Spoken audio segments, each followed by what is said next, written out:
Hello world, hello Facebook, hello all those watching this on listenvisionlive.com. It's the Nitty Gritty Show. It's your boy Jay DeCosta. It's your girl Katniss. And together we are the Nitty Gritty. Tay Jordan couldn't be here today. She's away on business out there in Atlanta, but blessings to you, girl. We miss you, but we'll knock it out the park for you. And of course we have the one and only, the John Brown of our time, Mr. Tim Wise. Yes, welcome.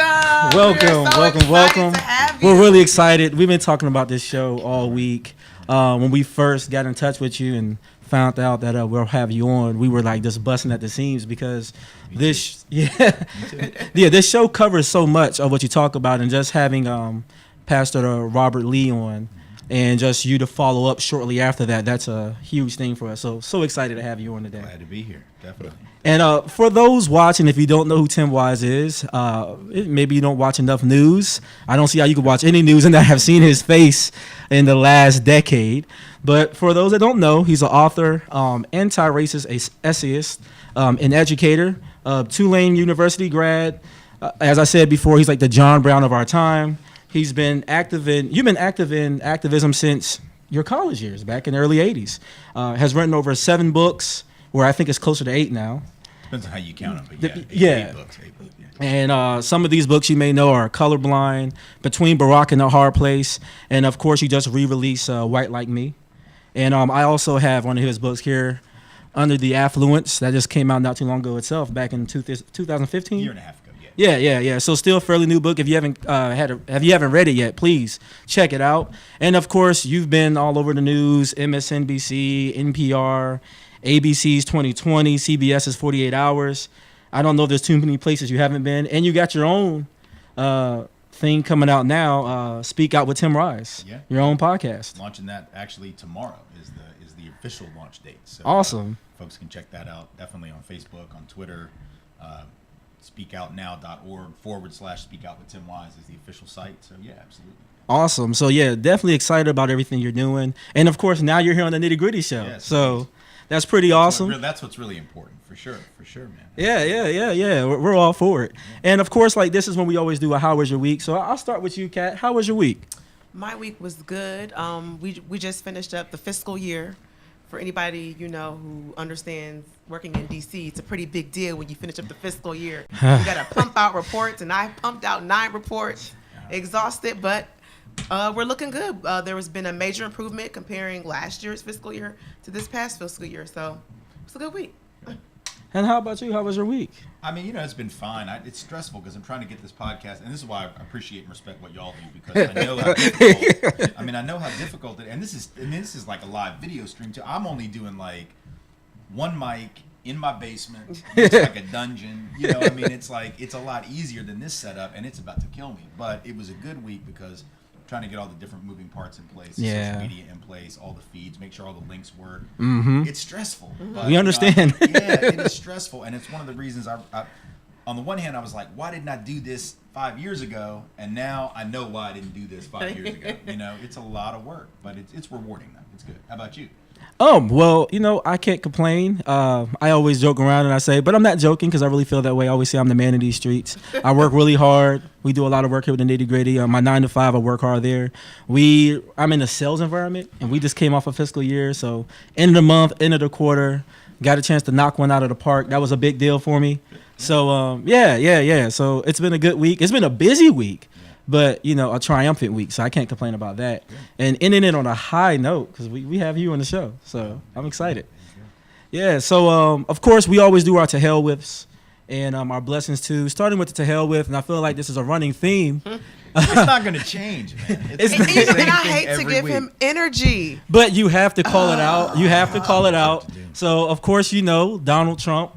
His handling of Puerto Rico this time, and his Twitter account. I'm going to always call his Twitter account with him because he takes everything so personal. To actually call out the mayor of San Juan and just be ticked off about, and she wasn't necessarily calling him out personally. She was just saying she wants the U.S. government to do their part to take care of these people, which are part of that. And he just takes it personal. He lashes out on Twitter.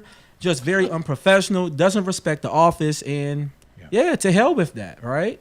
Got to call him out. And then also got to give a second to hell with, and this is for NFL owners and also those elected officials who are taking the knee. Now, I don't have a problem with them taking the knee. That's cool. But if you say you're kneeling in solidarity with Colin Kaepernick, why haven't you given him a job? Right. You have the Jaguars owner. He knelt down in solidarity with his team, but he didn't give Colin a job. He passed on him. Right. And also was a huge donator of the Trump campaign. Right? A lot of these guys who are kneeling were big Trump supporters. Mm-hmm. So it's interesting that they're kneeling now because they're catching the backlash and they're trying to figure out how do we get the fans' dollars. But I'm not impressed until you guys put money towards either signing Colin Kaepernick or there's a bunch of HBCUs out there with athletic programs. How about you donate money to one of those programs and we'll call that even? Or they can put money into the movement for Black Lives, which is where this thing started in the first place. Exactly. You know, they're kneeling for and holding hands for this amorphous thing called unity, which I mean, that doesn't mean anything. I mean, like, we're just going to hold hands and we're all going to, it's like a Rodney Kingification. No disrespect meant to him historically, but just it's that can't we all get along thing, right? As opposed to what the movement actually was about, which was dealing with police brutality, police violence, and inequality. And I don't see any of these folks putting their money toward that. And that's where it becomes so incredibly disrespectful to me. Exactly. And also to hell with the politicians who are kneeling, because I get it, you know, activism, we got to speak out, but we really rely on you guys to make sure that the laws are upheld or put into place to take care of where this thing came from, police brutality. Hold these police officers accountable. Put the time in to make sure that these things are properly regulated. You are in a position to do so. We don't need you in the position of being on your knee. We need you at your jobs writing up policy and legislation that's going to end this thing in America. Right. So to hell with that, because I need to see action on their part, not kneeling. Right. And but we always have to end it on a good note, so we have blessings too. For those in the area, we know that Dave Chappelle's been here for the last 9 days, performing his 3rd Netflix special. It was amazing. Touches on a lot of things. I'm not going to give away his show, but there's some things that are relevant to the political atmosphere. So for those that didn't see it in town, you'll see the Netflix special. It's going to be a great one when you watch it. And then our second blessings too is to our own Tim Wise here, because your birthday is coming up on October 4th, right? Yeah, I guess you didn't see that one coming, huh? No, we won't tell your age. Yo, we won't tell 49. Your age. It's not a problem. I got one more year until I hit 50, so I'm gonna take advantage of yeah. So, you know, congratulations to that, right? Definitely wanted to send out some blessings there. Y'all and Delta Airlines both offered me birthday greetings today, but y'all's is better. I mean, like, Delta's not giving me free tickets, and y'all are putting me on the show. So I think that's a better thing. That's a better present. That's awesome. We appreciate it. Yeah, indeed. So, and of course, you know, now we just want to get down to the nitty gritty. Yep. We have a clip from CNN. I think they were having conversations about Santa Claus. This is when Megyn Kelly made the comment about Santa Claus and Jesus being white. And you had some things to say. That, for those who haven't seen that clip, it's out there on YouTube. Go check it out. But we're going to play it right now. You had some things to say about that I thought they were amazing. So, Jay, can you play that clip for us real quick?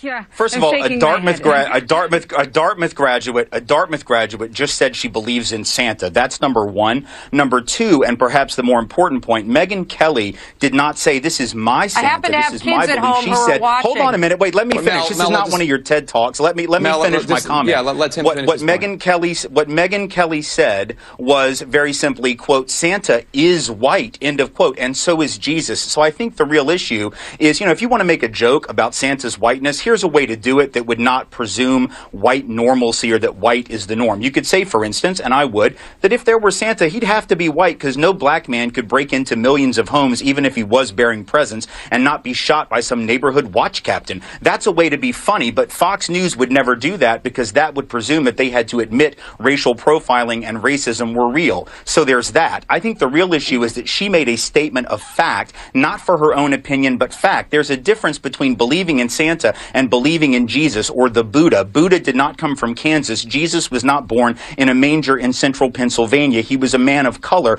and the fact that we have represented him for centuries, literally as a white man, speaks to the entire history of white supremacy. We can act like it didn't happen. We can make it the punchline of a joke, but the reality is this iconography, Jesus more so than Santa, I agree with Mel here, Jesus more so than Santa is a real problem. There's a reason we've represented these icons as white. It's not a coincidence that we've done that. Okay. Yeah, so, man, you gave it to him. and I enjoyed every bit of it watching this, right? So, but you know, they were having that conversation of that imagery, and you have a lot of in-depth, like, just lectures and everything on that, and I definitely want you to share with our listeners, but you know, just a little bit more in depth about that imagery and what it means to people of color when we see, you know, the white Jesus and the white Santa Claus, and even when, you know, the heroes of so many shows and what the media puts out. Yeah, talk about that. Well, imagery. I didn't really start thinking about that stuff in depth until probably around the time that my wife was pregnant with our first child. So we have two kids, they're 16 and 14. So we're going back a ways. And I remember going with her to one of her early meetings, like right around the time we've just found out she's pregnant. Maybe it's 2 months later, so we're going in for some kind of test, just make sure everything's okay. And I'm sitting there in the waiting room. She's back with the doctor, and I'm looking at the tables in the waiting room. And I don't know if this is true everywhere, but it seems like throughout the South, and I'm from the South. I grew up in Nashville. This was in Nashville where I was at the time. You always see in the pediatrician's office and the OBGYN office, you'll see the Bible storybooks, right? Those blue picture books for kids, right? And there's like 12 volumes. They usually don't have all of them, but they always have the first volume because I guess they assume that everybody agrees with the same Genesis story, which of course is not true, but that's the assumption. Like we're on safe ground as long as we just do the first book, right? And so I'm looking at it and I open it up, and I'd seen these books when I was a kid. It's not like I'd never seen them. They've been around since the 1950s. Oh, yeah. But you open it up, and that's when I realized, really, I think for the first time, you're looking at Adam and Eve, and they look like they were born in the Garden of Sweden. You know, they're blonde, blue-eyed. At the time, I used to joke. Nobody gets the joke now because if you're not my age, you're not going to get it. But Adam looked like Sean Cassidy, which doesn't mean anything to anyone who's under about 40. So now I have to say Justin Bieber before he was ripped. You know, that's like the reference, right? Before he actually got pecs and abs. And then you know, Eve is very white. I mean, they're all white, and then God himself is represented in the book as this white guy in a cloud with a beard. You know, this sort of typical imagery. And that's when I start to think about the fact, like, what does it mean to grow up in a culture as a white kid seeing that, therefore getting to believe that you're closer to divinity, or as a black or brown kid looking at that and thinking you're further from divinity. And so that's when it began to percolate for me. Like, there's this insidious imagery, and I don't know if the creators of those books did it on purpose or not. I have no idea. But I know that by the time my wife is pregnant, we're talking now, this is late 2000, early 2001, I'm sure the doctor's office, it's not like they went in every day and was like, well, I'm sure glad that racist book is there because we really want to bust one off on black folks. Like, that wasn't intentional, but it's still there. Just like the iconography in churches is still there. You know, I speak at Catholic schools oftentimes, and I'll make a reference to the fact that usually the crucifix that is hanging behind my head on the stage, wherever it is I'm speaking, is this white Jesus. And it's amazing to watch the way that the audience is so incredibly unnerved by me saying that. It's like, well, it doesn't matter what he looks like. It only matters what he did. And I'm like, well, if it doesn't matter what he looks like, why'd you make him look like that? Right? Because obviously it does matter, or you would have left him the way he was, which was a first century Palestinian Jew who by definition could not have looked like that. And they're like, well, but it doesn't matter. Well, but it must, because you did that. So we need to think about those things. Yeah, and it's interesting when people say, well, it doesn't matter because, well, if it doesn't matter, like you said, just change it. Right. And there's so many things we see that dialogue or that thread in. Yeah. Well, it's really a big deal. Well, if it's not a big deal. Make him, yeah, that's what I said that one time back in the late 90s. I was at a Catholic school in Denver, actually, Regis University. And I made that point, just sort of jokingly. I was like, well, if it doesn't matter, because they kept saying that. It's a Catholic institution, white Jesus on the crucifix. I said, if it doesn't matter, just make him black for a year. You know, just for a year, and then you can change it back. 365 days from today, you can make him white again. But I just want you to have to look at a black savior every day. And they were like, but we don't need to do that because it doesn't matter. Well, if it doesn't matter, then just do it. Yeah. You know, or if it doesn't matter, why do you make a graven image of him at all? Because one could argue that's actually a violation of the Ten Commandments. And indeed, there are other faiths that don't represent their saviors and or God. Muslims don't, Jews don't, Orthodox Jews don't. It's only certain Christians who feel the need to put an actual physical manifestation of their Savior. What's that about? And you know, and there's a reason why Constantine said that he would use that symbol, the cross, to conquer. He didn't say, I'm going to use this symbol to liberate. He said, under this sign, I will conquer. And you can conquer a lot more easily if you tie your faith to a notion of racial or cultural supremacy, which is what I think has happened. Mm-hmm. Yeah, I find it interesting that people associate, black being bad, white being right.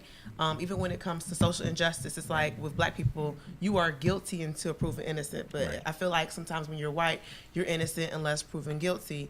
And so I guess my question for you is how did this rhetoric become mainstream in America, and why is it hard for people to, switch their paradigm to understand that there is a white privilege? How do we connect the dots? I don't know. I've always grown up in this world, but I don't necessarily know the root of why this rhetoric has been, put out here for such a long time. I don't know how to necessarily change that paradigm. Right. So people can see that, life for me is a little bit harder. Right. Well, I think we have 400 years of systemic and structural inequality, right, going back to the colonial period. And part of the American mythology, which is central, going back and again using a religious metaphor, sort of Genesis 1:1 of Americanism, secular gospel, is the idea that wherever you end up is all about you, right? That's that notion of rugged individualism, that notion of meritocracy. There's really never been a country in the history of the world that had that ideology, right? Every other country, if you were a feudal monarchy in Europe, you knew that you weren't going to go from the bottom to the top. You had to be connected to the king. You had to be blood relatives.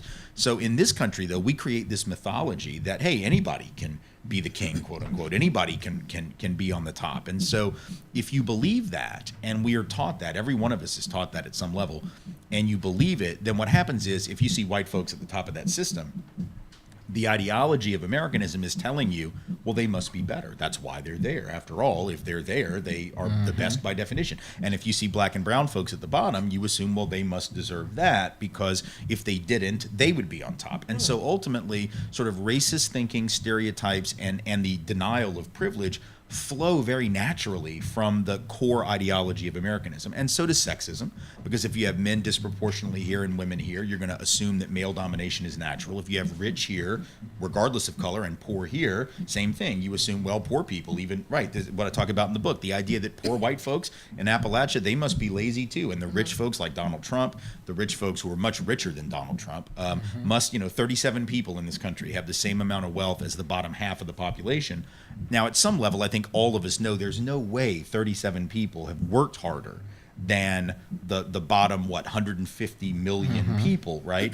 But our ideology sort of tells us, well, they must have. They just must be that smart. They had that great an idea, and that's why they're wealthy. So I think that's why it's hard to shift paradigm, is because in order to shift the paradigm, you literally have to deconstruct the most fundamental belief of your system. It's like going to church, sitting in the front pew, standing up in the middle of the sermon and announcing that God doesn't exist. That's an incredibly difficult sell in church, and this is an incredibly difficult sell in a culture that's really committed and addicted to the notion of white supremacy, and has been for a very long time.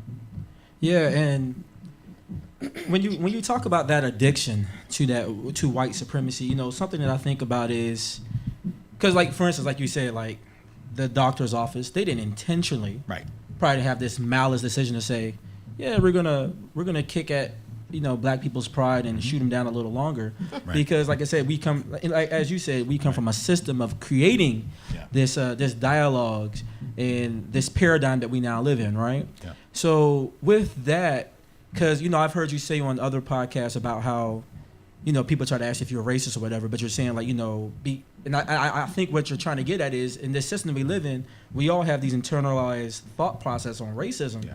Even if it's not purposeful, it's one thing to be purposefully racist, but it's another thing to be like, oh, wow, I didn't realize what I just did without thinking about it. Right. Because, believe it or not, blacks can do that at times. You can see an older white male and just assume, oh, he's going to give me a hard time because he's an older white male. Right. And because I've thought about that before. You see an older white male, it's like, oh, God, yeah, this is about to be the worst. Right. But then that older white male could be you. Right. Right. And in a couple of years, I will definitely be that older white male. I look like him now. I'd like to think I'm still on this side of 50 for like another 369 days. I think, look, prejudgment, right, is a very natural human instinct. I mean, we do that. Human beings classify stuff as a way to simplify our lives. And there's nothing inherently wrong with that. And in fact, there's an evolutionary aspect to it, right? Which is to say that when people come in contact with other peoples whom they are not familiar with, there is a natural sort of like, whoa, who's that, right? There's an in-group, out-group thing. The problem is, as natural as that is, what isn't natural, there are two points. Number one, just because it's natural doesn't mean we don't want to, a lot of things are natural, not necessarily healthy. Right. Mm-hmm. So there are people who have a predisposition to alcoholism or drug abuse or high blood pressure, but we want to try to manage that. Right. Mm-hmm. Secondly, just because it's natural to have an in-group, out-group thing, there's still different ways to draw the line, who's in, who's out. And the idea that we would draw that with color is very arbitrary. So the idea that that was natural, that can't be natural. Because if you go back historically, you know that what the Greeks, for instance, said about Africans. So Herodotus, who was considered by white folks at least to be the father of history, that's a very Eurocentric model, but still Herodotus talked about African kingdoms and individuals with whom he had direct contact and talked about them being advanced and civilized and praised them. Now, of course, he was Greek, so he thought they were still inferior to the Greeks because the Greeks thought everybody that wasn't Greek was, but it wasn't about color, right? Herodotus, the Greeks would have been sort of an olive skin, Mediterranean kind of peoples, right? And they could look at black folks in Africa, not just Egyptians either, but in other African kingdoms and say things about them that were positive because they didn't have that color line yet. Mm-hmm. And in fact, Herodotus said harsher things about Europeans. Herodotus said Europeans were lazy and warlike and violent and didn't want to work and they just want to sit around and kill each other. And I mean, so the notion of color, that wasn't the in-group, out-group.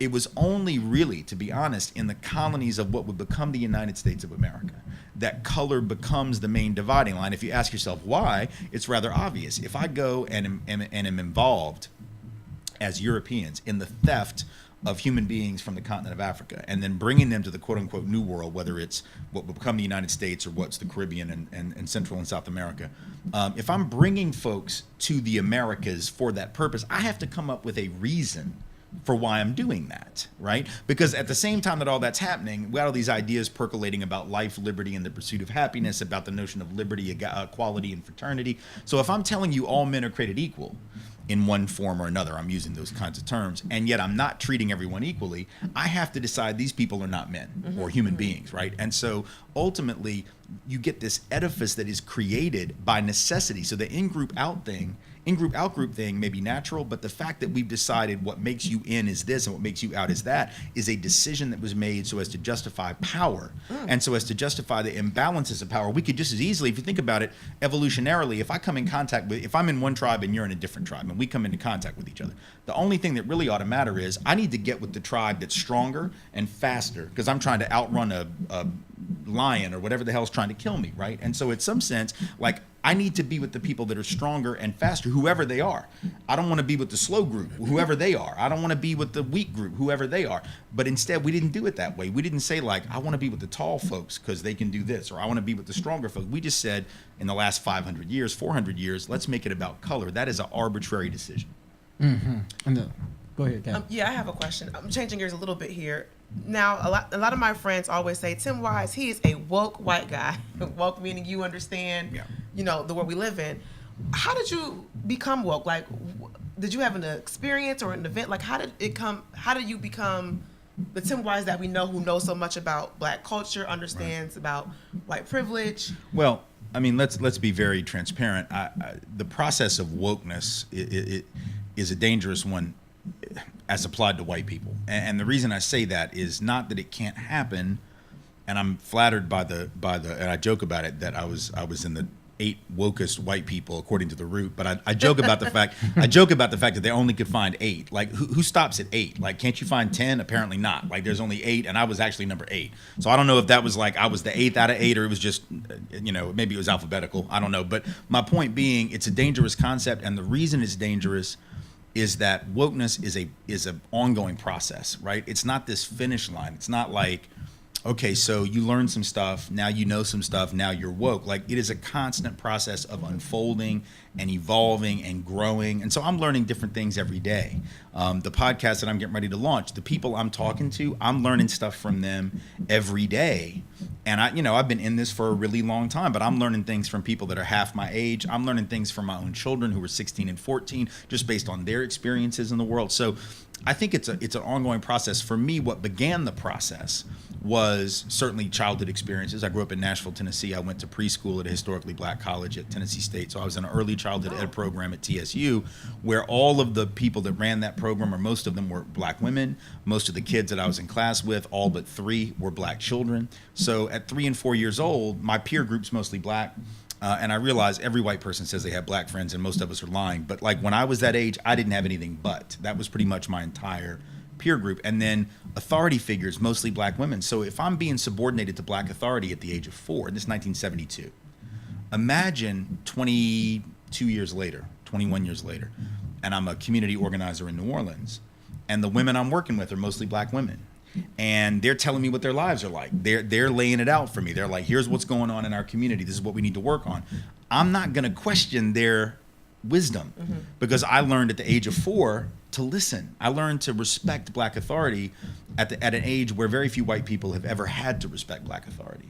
And so I think that really helped, right? It put me on a path where I could see certain things, and I was open to certain things that I might not have been otherwise. And then when I went to college in New Orleans at Tulane, of course, that had a big impact because it's a black city. Even though I went to a plantation college in the middle of that city, it was still a black city demographically and culturally. And so I had a lot of mentors that worked with me, were very patient most of the time. And when they weren't, it was because I didn't deserve patience. And they brought me from point A to point B to point C. But let's be clear, there are a lot of points on the road, and I'm not nearly at the end of that process yet. But that was sort of how it began to unfold for me. Wow. And I like the fact that you mentioned that growing up with black authority and learning to respect black authority, because you see a lack of that in the police because the majority of that authority is white. Even the few blacks sometimes that come into that company, they end up assimilating to what is the overall arching thought process for that group. Right. We've seen it in the military. We see it in the school systems. Yeah. So and I think something that changed over the last 8 years, even though Obama had been met with a lot of adversity, but it was something about seeing the head of state as a black man, that there was a generation that came into America, the only president they knew was a black guy. And some of them, and shamefully really, couldn't name past white presidents. And they should know their history. Right. But I think that it definitely changed the mindset for how millennials look at life. Because they're like, look, we had this black president, and he did a good job. I mean, you've got people like Rachel Maddow break down what his administration did to benefit all Americans. So, yeah, I think there's something different there. But how do we go a step further? And I wanted to ask this earlier, to changing that racial ingrained thought process within our communities, whether it's blacks living under it or whites benefiting from this privilege. Like, what do you feel like would be some of the first steps to helping them change how they feel about that? Well, I want to go back to one thing you said a second ago, because I think the two things are connected. One, you were talking about the way that people of color, when they get into authority positions, oftentimes have to assimilate to a white norm. And I actually think President Obama is actually an example of that. So here you have a guy who actually was not able, at least in his own mind, and was not able in many ways to deliver on certain things that were of necessity to the black and brown communities of this country, because he was trying to get elected, so he had to please white folks, let's be honest, and he still didn't please most of them, because most of us never voted for him. Vast majority of white folks did not indeed vote for Barack Obama ever. They were more than willing to make Sarah Palin a VP to keep him from being president. Let's not forget that. And once he's in office, he also had a disposition. Let's be very clear that he sort of comes to politics from this somewhat, as I talk about in my book, Colorblind, this sort of colorblind liberalism, this post-racial liberalism, where he didn't like to talk about race, he didn't like to discuss race, and he sincerely believed, and I happen to disagree with him, but he sincerely believed that the way you deal with racial inequality is just to provide programs for everybody, and that will disproportionately benefit black folks, and that will close the gap. Well, that doesn't actually work, and I explain why in my book, Colorblind, it does not work, but it's a very common belief. But he had to assimilate to that, because if you think about it, if he runs on a more color-conscious platform, and I'm not saying he did it cynically, because I honestly believe he believes in that colorblind platform. I think he personally is invested in that belief system, which I don't agree with, but I think that's where he's at. But that made white people comfortable. Right. It made white people very comfortable. And if he does not run on that, right, if he actually talks about, no, we got to deal with racial inequality specifically, he's never going to be president.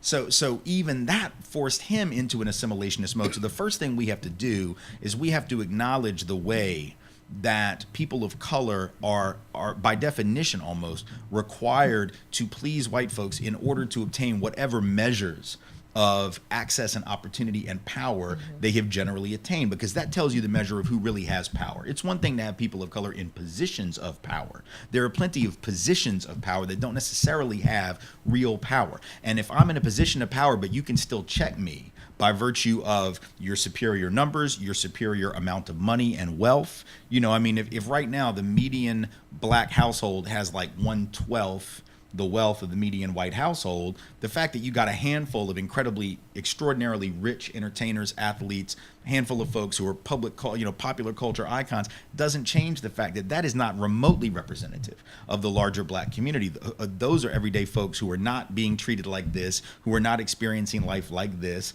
who, you know, and who don't get the pass that some white folks give the folks over here. You know, Barack Obama became, for a lot of white folks, their sort of personal Cliff Huxtable. And I know Cosby references are touchy right now, but there's like their personal Cliff Huxtable, right? It was the one that they liked. It was different than the other ones. You know what I'm saying? And so I think in that regard, we have to really push back on this idea that the only way to be black or Latinx or a person of color generally is to do so in a way that that fits in with whiteness. Because everybody said after Obama won, it was like, oh, this is going to be a new day because people are going to realize that they can be anything. The problem with that argument is it really true that you can be anything? Because in a weird way, Barack Obama had to please, what, like 70 million people in order to win. And he could lose 69 million people and still win. When you're applying for a job at the department store, or you're applying for a job at the auto parts store, or you're applying for a job in the counseling office of the high school, you don't get to A, write a memoir explaining your whole life story. B, you don't have 70 million votes. You got one person sitting across a table from you deciding whether you're going to get the gig or not. And if they're racist, you're done. Whereas if Barack Obama runs, and there might be 69 million overt racists out there, I'm not saying there are, but there could be, and all you got to do is get 69 million and one who are willing to give you a shot. That's actually in some ways mathematically easier than the person who's trying to get an everyday job, who's dealing with one or two people who, if they're bigots, they can shut the whole thing down, right? So we have to think about that. I like the way you broke that down, though. I do too. I wanted to talk about this whole racism thing. I've heard people say that Black Lives Matter movement is a racist movement. Black people are absolutely racist as well, because, you know, some people are upset with the whole looting back when the riots happened in Baltimore. What is your understanding of Black Lives Matter, and, you know, can black people really be innately racist? Well, I don't understand why anybody would have a problem with a slogan that simply asserts the humanity and the meaning and the importance of the lives of a group of people who have been demeaned and degraded for hundreds of years in this country. It doesn't seem to me that it ought to be controversial, but apparently it is, because those of us who are white in particular are not used to, first of all, having to address the reality that for most of our history, black lives have not mattered. And I'm talking in practical terms, not moral terms. They've always mattered in moral terms, but in practical terms, they did not. And so we don't want to talk about that. We want to act as if everything's fine, even though we know, if we're just being honest, look, Thomas Jefferson, who I gather is white people's favorite white person, or one of them. Thomas Jefferson said, all men are created equal, endowed by their creator, and we know the rest. He said all, but he owned 235 people at the moment that he wrote those words, so he clearly did not mean it. The Pledge of Allegiance, last line, there's been 4 versions of it. The last line, though, has always been the same. Liberty and justice for all. There's that word again, all, but the people who wrote that did not mean it at the time. We were a segregated place at the time. So we can say all day long, but if you've left certain people out, you have to go back and specify. It's like putting an asterisk next to the word all and saying, yeah, by the way, y'all need to remember you left some people out. Why is that controversial? Why is that problematic? Why is, it ought not be any more difficult than to say, hey, Lynn, we have a breast cancer charity event. You don't run around with a banner talking about prostate cancer, saying, well, what about dudes that are dying of prostate cancer? Well, okay, we'll get to that. That's important, but that's sort of not the point right now. Right now, we're dealing with this, right? When folks in the early 70s, the slogan was black is beautiful. Right. And that wasn't because black folks who were trying to reclaim beauty standards were saying, white folks, y'all are ugly. It wasn't trying to make white folks feel bad. It was just saying, like, by God, we're beautiful, too. And we're going to say that. And it'd be like if you got in a time machine and went back to 1971 and heard a black person say black is beautiful, and you were like, well, we're all beautiful in our own way. Yes, shut up. That's sort of not the point right now, right? Right. So that's number one. As far as the issue whether black folks can be racist, look, I try to cut through some of the philosophical and ideological stuff on this because people trip on it, I think, because they get so locked into their way of thinking that if you're not careful, you get more heat than light on this. So my way of thinking, I'm fully familiar with and aware of the definition of racism that says it's prejudice plus power, and therefore black and brown folks can't be racist. I argue it a little differently. Okay. Same fundamental argument, but I argue it a little differently. My argument is this: based on grammar, not politics, not philosophy, not ideology, based on grammar, words that end with ism are almost always two things. They're ideologies and systems. So you think capitalism, socialism, communism, fascism, authoritarianism, etc. Go down the list. What are they? They're ideas, and they're also systems. So I would argue at the level of the idea, right? Like anybody could, like I could be a capitalist in North Korea. But I'm not getting real far with that, right? I'm not going to get anywhere with that. I can be a communist in a really capitalist country, but it's sort of all up here because I don't have any power to make it happen. So I can be a racist as a person of color, let's say, in this country, but what am I really going to do with that? Like I could be somebody who believes in my own group supremacy. I could be a black person who looks at white folks or other non-black folks and says they're inferior, horrible, awful people. And that would be racist as an ideology. But what am I really going to do with that? It's sort of like having a stationary combustion engine and no fuel source. It's an engine, but it's not going to get you anywhere, right? So I'm willing to say, yeah, black and brown folks can be racist at the level of ideology. But at the level of system, which is really where the rubber meets the road and actually begins to affect people, there's not much you can do with it. So I'm willing, if there are people out there who need to make it possible for black folks to be racist, I'll give you that. But you got to give me the distinction between ideology and system, because there's a big difference there. And if we're willing to acknowledge that, then we can have a conversation. A lot of times people don't want to acknowledge that, though. And I like that you talk about ideology and system because it kind of leads us to what I want to talk in our final segment. And I have some quick videos I want to play. Some of these were like intros to various things that you've talked about online, CNN and ABC. So, Jay, if you could play those two quick clips for us back to back, and we'll get back to the nitty gritty. This has been great so far. It has been very good. Our country back! We want our country back! Tea Party message to Washington that we're going to take our country back. We're just plain American people who are mad. We want to take our country back. I've got to run here, but just real quickly, I know I was at a town hall yesterday, and I really had to take some people to task. Very nice people, but they were using those buzzwords that I don't think people realize all the time, like real Americans or give me back my America was one of the songs, or take back America. It's like, what do you mean by that? Trump's Ohio campaign, who had to resign because of this comment, which I think is reflective of the fact that this is not a Trump thing. This is something that is shared among some of his supporters. Take a listen. I don't think there was any racism until Obama got elected. That we never had problems like this. I'm in the real estate industry. There's none. Now, with the people with the guns and shooting up neighborhoods and not being responsible citizens, that's a big change. And I think that's the philosophy that Obama has perpetuated on America. And if you're black and you haven't been successful in the last 50 years, it's your own fault. First of all, the side eye by the reporter is everything. But Mark, you just having spoken at the new Black History Museum at the Smithsonian, I don't think there was any racism until Obama was elected, said by somebody in the real estate industry, redlining, et cetera, being a thing there. And, on these various shows, you've had a chance to talk about these things. And I don't want to get into racialized scapegoating just yet, but yeah, if you could just kind of attack like that idea of this make America great again. You've had some interesting things to say on that, right? And yeah, well, I mean, I think it's indicative of what it means if you've always been the privileged group, if you've always been the group that could take for granted your normalcy, that you're sort of the catalog image of an American. You're the floor model, right?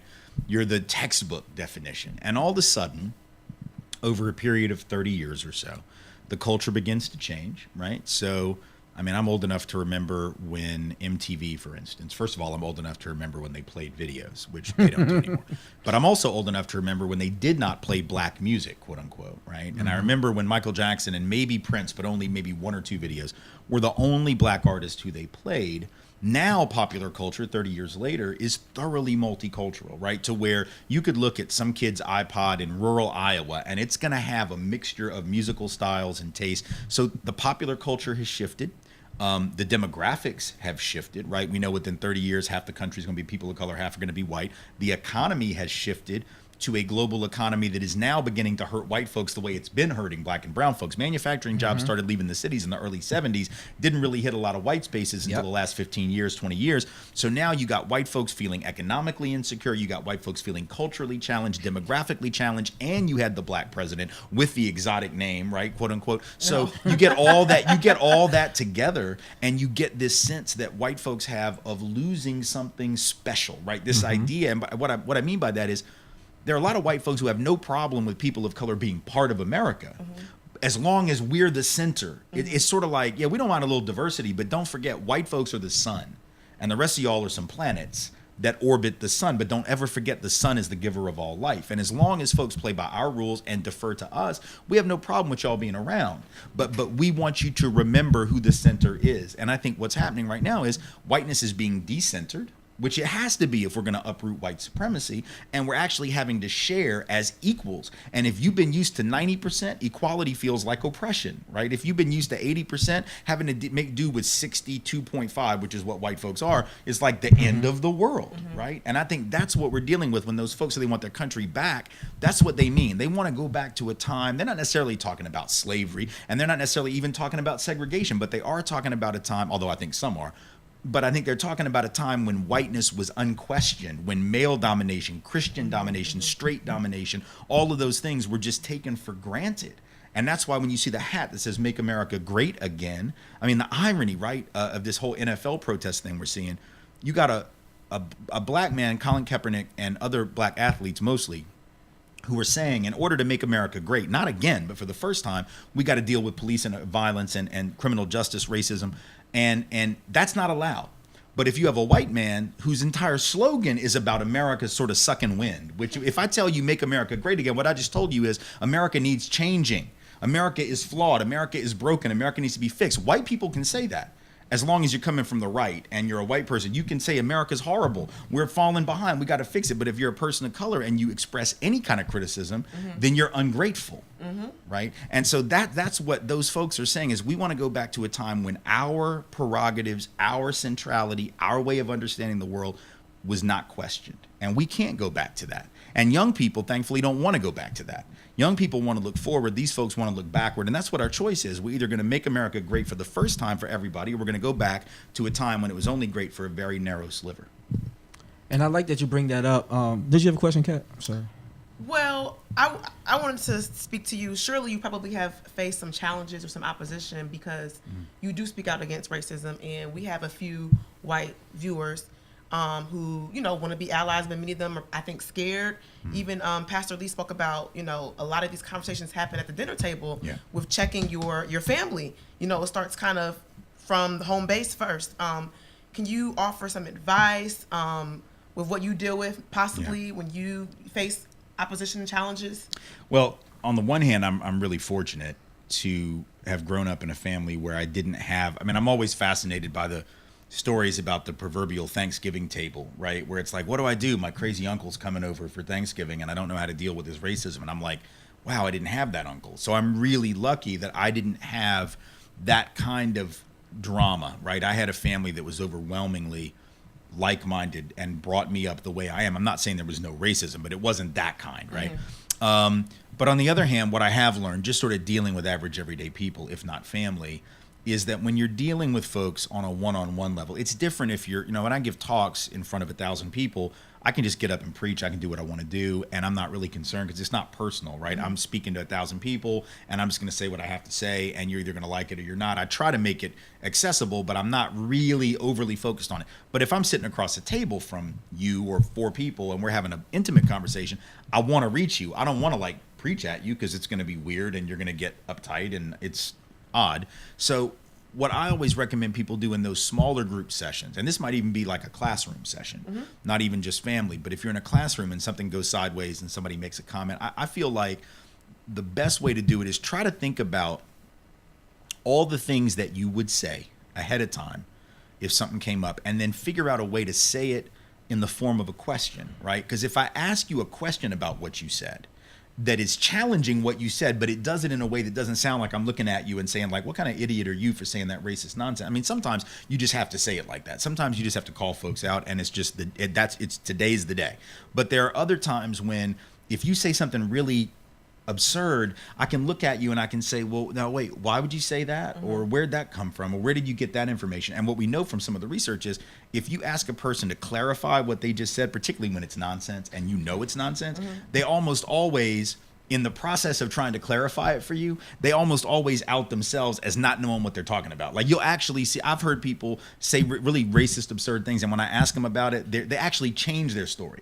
They actually change what they said, or they might even tell a racist joke or make a racist comment, and I'm like, wait, what was that? And just even saying what was that, it gives them a signal like, oh, maybe I shouldn't have said that.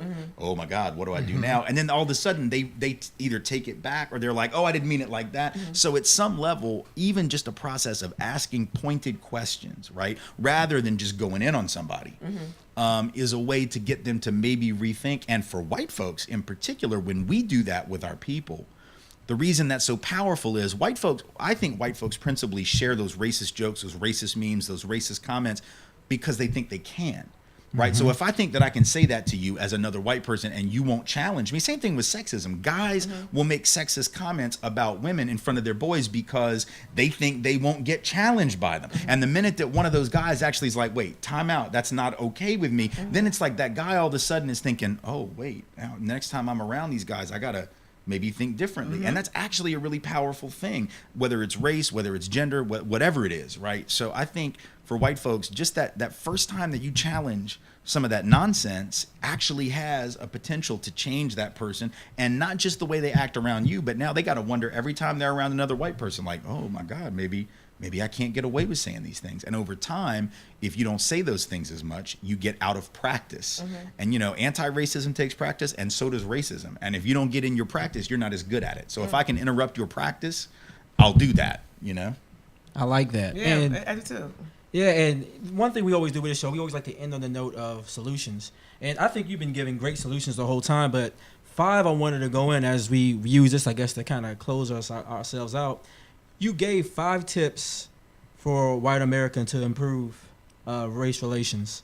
And I just kind of want to work over those 5. I think really it's like a total of 8 or something like that. But I wanted to go over 5 of them. One, you said, stop dodging the issue by saying racism was a long time ago. Right.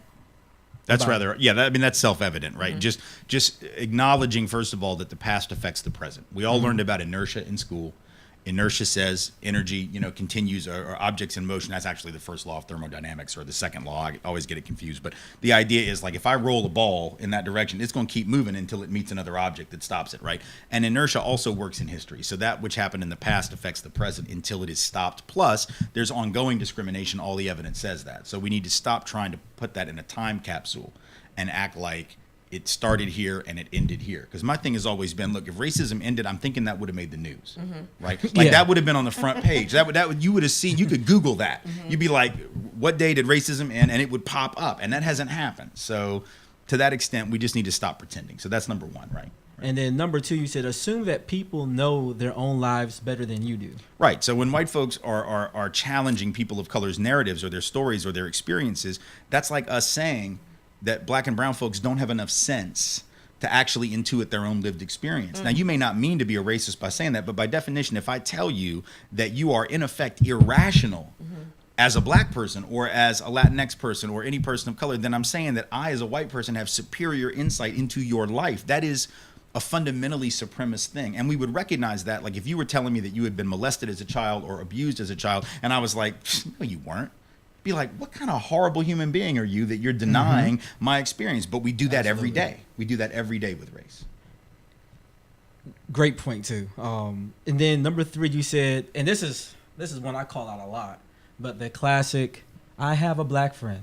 The black friend card to get out of, so I can't be racist. Well, I'm married to a woman, as are a lot of straight men. But by definition, that doesn't mean that I can't be sexist. I mean, if having a black friend or associate means that you can't be racist, by definition, no heterosexual men could be sexist. because that would be their defense, right? Well, I date women. Well, I sleep with women. Well, I married a woman. Good example. I mean, I it's love absurd. It makes no like sense that at all. one. Let's do it. Nobody would claim that. I mean, maybe they would, but that would mean literally like Donald Trump can't be a sexist, even though, because he's been married 3 times and he slept with God knows how many women, but he can't be a sexist, even though he commits sexual assault and brags about it because he loves women. The only sexist men would then have to be what? Gay men because they don't date women? I mean, what kind of nonsense is that? It's a ridiculous argument. It's what people argue to get out of dealing with just the real world. I like it. And then number 4, confront the long legacy of white denial when it comes to racism in America. I mean, that's the thing that I try to get to people to understand. I understand when people say racism is...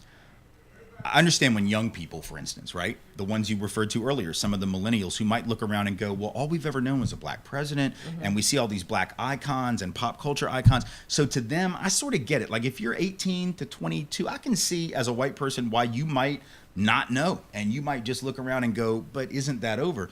But here's the problem. The problem is white folks in every generation have thought it was over. So we can, you know, you can go back to the early 60s. You can go back to a time when the civil rights laws hadn't even been passed yet, and we're in the middle of the civil rights movement, and 2 out of 3 white folks at that time said that everything was equal. And 87% of white folks in 1962 told Gallup pollsters that black kids had just as good a chance to get a good education as white kids. Now, if you ask anybody, hey, do you think black kids in 1962 had equal opportunity? Today, they would say, of course not. That's, you know, of course not. But at the time, white folks were like, yeah, it's pretty good. Everything's fine. So if we didn't see it when it was blatant, then why would we think that we would know what we're talking about now when it's sometimes more subtle? It seems to me you have to trust the people who always got it right. That was black and brown folks. White folks never got it right. I don't think that somehow we have become highly perceptive and black folks lost their mind. I think that's pretty unlikely. Yes, I like that. And then also number 5, stop using statistics incorrectly to justify racism or rationalize racist acts. Right. And it's a complicated one that we won't have time to break down entirely on the show given the time that we have left. But I will say we do that a lot. And so people will make arguments to try to justify, let's say, racial profiling, right? They'll make the argument that, well, you know, the crime rate is higher in black communities, so therefore police have to stop people more often. But the reality is that all the time. What people are being stopped for are not the crimes that are disproportionate in those communities. You don't have random stops are not what you do if you're looking for an armed robber. That's what you do when you're looking for drugs. And drug use, for instance, is equal between whites, Latino folks, and black folks, but black folks are going to prison 3 times more often or whatnot. They're 14% of the users, 37% of the people locked up. So when you have stop and frisk in New York, it wasn't investigating crime. Only 15% of the stop and frisk incidents were even related to violent crime. They were just on a fishing expedition looking for drugs when white folks were just as likely to have them. So you can't use that data to justify another practice that has nothing to do with the data. And that's definitely one, like, we're going to have you back again one of these days, obviously, because you gave out some great information. And I hope our viewers were able to get a lot from this conversation, because I feel like, you know, you have over 8 books discussing this stuff in detail. And I feel like, you know, if this is your first time being introduced to Tim Wise and some of the things he has to talk about, you know, definitely you can look him up on YouTube. But, you know, there's books. And believe it or not, reading is still a thing. This is a great place to start right here under the affluence. Yeah. I think this is very prevalent to what's going on with money being such a centralized topic. You talked about that earlier when you talked about how people are not cool with the fact that white people now for the first time are dealing with an economy that's now not fair to them, right? So definitely so happy to have you on. Thank you. I want people to be able to reach out. We're always talking about continuing the conversation. Can you tell our viewers where they can find you? So my website is www.timwise.org. I'm on Facebook at Tim Jacob Wise, on Twitter at Tim Jacob Wise. The podcast is on Facebook at Speak Out with Tim Wise, on Twitter at Speak Out Tim Wise, and then the actual website for the podcast is speakoutnow.org/Speak Out with Tim Wise. So that folks can find me any or all of those places. Awesome. So make sure you guys look out for him, and we're going to be excited about that podcast. Yep. And Katrina, can you tell people where they can also continue to follow the Nitty Gritty? You can follow the Nitty Gritty on Facebook and IG at the Nitty Gritty Show. We are also on Twitter at TBJ_Nitty Gritty. All right. So look, guys, this has been another great show. So happy to have Tim Wise on. It was a pleasure. This is an awesome conversation. Can't wait for people to give us response back on this and how they enjoyed it. So, hey, look, I'm your boy, Jay DeCosta. I'm your girl, Katniss. And together we are the Nitty Gritty. Look, there's been another great show. You guys be blessed, safe. Peace in the bottle of hair grease. We out.